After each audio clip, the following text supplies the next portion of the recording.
интеллигенция, которая переезжала в Крым и первое время не могла обустроиться, находила приют у нее дома. Там по полгода, по одному году у нее жили люди дома. Она просто их обустраивала, чтобы они постепенно обретали уже свое жилье.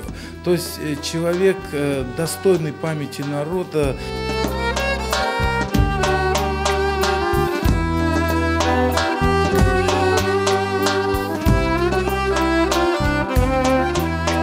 Она очень красивый человек была, не просто внешне, а внутренне, душевная, духовная, богатая натура была, любознательная, интересная, яркая, и врач, и литератор, и музыкант, и все, что в ней сочеталось, очень все гармонично.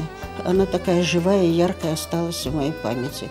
Meryem Hanım eğer de olmasaydı inat bir o'zem başlı ve böyle bir karakterli, böyle bir akıllı ve özünün fikirlerini, düşüncelerini amelge büyük istekle geçirgen bir adeti olmasaydı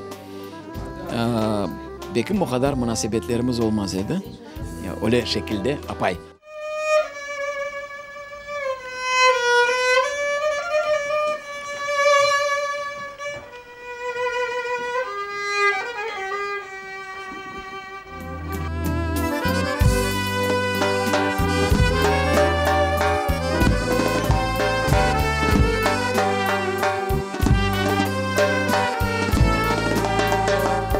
Вот эта историческая память должна сохраняться, и всех наших деятелей мы должны пропагандировать, мы должны сохранять о них память, и чтобы молодежь в своей будущей деятельности уже равнялась на них.